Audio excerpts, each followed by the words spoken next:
मला सोबत घेऊन चल. नाही नको. का? माझे काही वेगळे प्लॅन्स आहेत, सो तू जा. तुझ्या प्लॅन्स मध्ये इंटरफिअर करणार नाही मी येते सोबत. पण माझं फिक्स नाहीये मी ऑफिसला जाईन की नाही. तू हो पुढे. अरे पण मी काय म्हणते, वकील मॅडम आलेले आहेत, आपण निघूया का? मी तुम्हाला ड्रॉप करतो.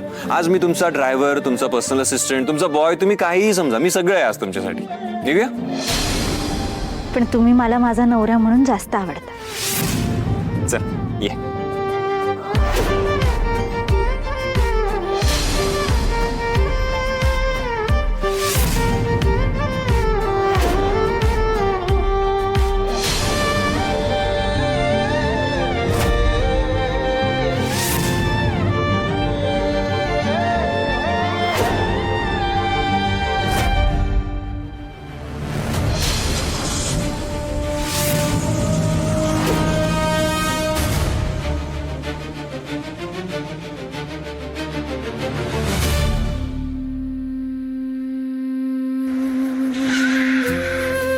काय झालं, काय थांबलोय?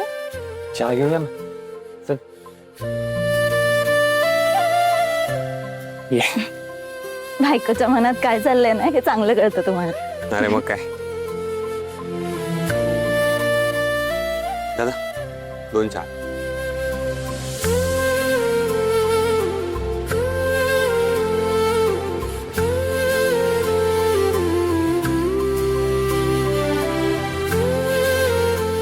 काय झालं?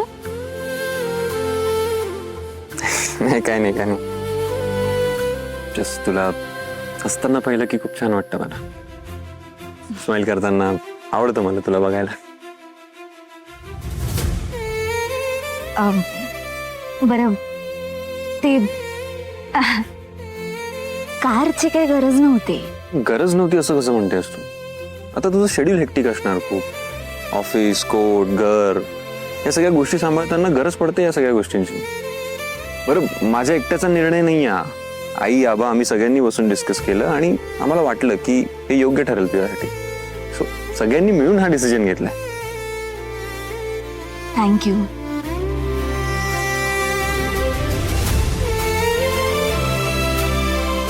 राणी एक विचारू का? विचारा ना. खरं सांगशील? असं का बोलताय? खरंच सांगेन, विचारा. तू खुश आहेस ना?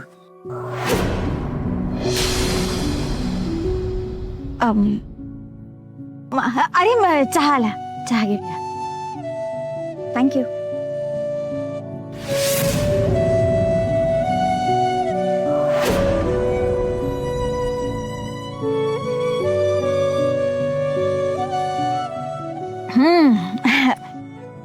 मस्त आहे ना चहा? छान आहे चहा, पण तुझ्या हाताची चव नाहीये. तुझ्या हातचा चहा बेस्ट असतो.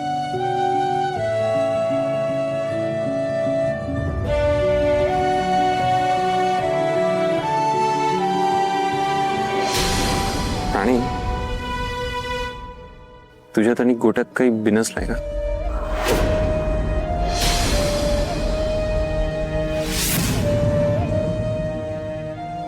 नाही तर काहीच झालं नाहीये. काय होणार आहे ते आम्ही लहानपणापासूनचे मित्र आहोत ना, तर आम्ही भांडत असतो मधून मधून छोट्या मोठ्या कारणावर. एवढं काही नाही आहे ना. मी तेच म्हणतोय की जर नॉर्मल भांडण आहे तर स्ट्रेस्ड का वाटतेस मला? आज कोर्टाची पहिली हिअरिंग आहे ना या केसची, आणि सविता मैत्रीण आहे माझी. तिच्याबरोबर आता हे सगळं होतंय तर वाईट वाटतंय जरा, म्हणून बाकी काही नाही. अरे वेळ झाली आहे, उशीर होतोय आपल्याला, निघायला हवं है ना. चला चला, कोर्टात गेला पाहिजे मी. चला चला. हो हा.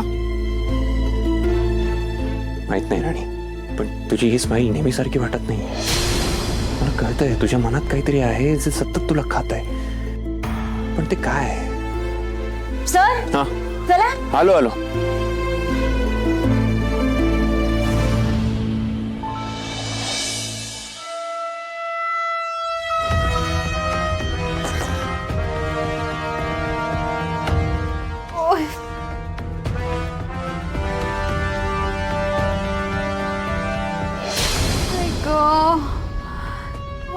त्रास होतोय पोटाचा.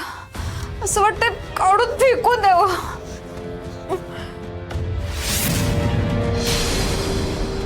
विक्रांत, माझ्या पोटाला इथे आग लागली आणि हा मस्त खोरत पडलाय.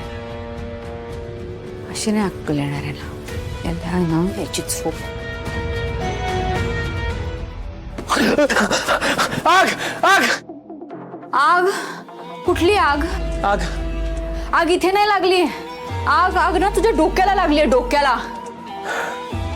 तुला तुला कळतंय का दिवसा उजेडी झोपलायस तू?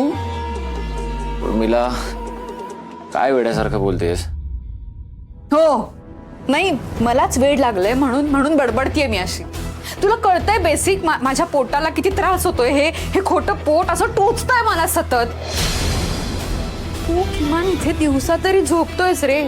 मला साधं रात्री सुद्धा नाही झोपता येते काही तास, कारण मला सतत असं वाटतं की बाहेरून कुणीतरी येईल म्हणून मला हे पोट लावून झोपायला लागतंय. काय बडबडतेस तू? शांत हो ना प्लीज. कशी?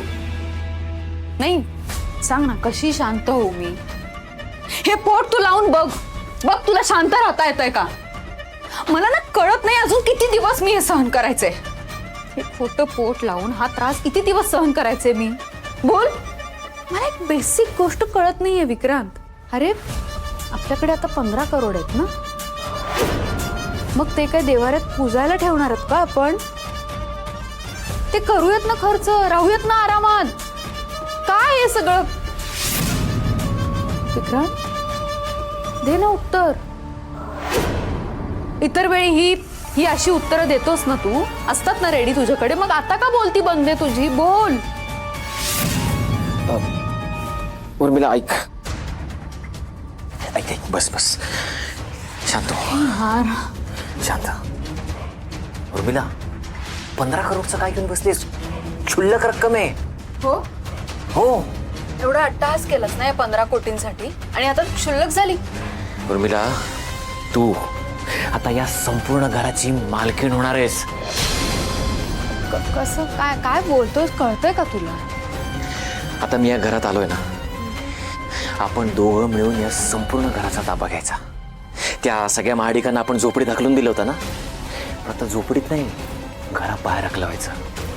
आणि एकदा का घराबाहेर गेले ना, हे संपूर्ण घर, प्रॉपर्टी, गाडी, घराच्या चाव्या, दागदागिने, मेकअपचं सामान, सगळं तुझं. सगळ्याची मालकीण तू. नाही विक्रांत, आपण या घरातल्या सगळ्यांना बाहेर काढणार, बरोबर आहे. पण आता तनिषा आपल्या सोबत आहे, मग ती वाटेकरी असणार का या सगळ्यात? नाही रे. तनिषा?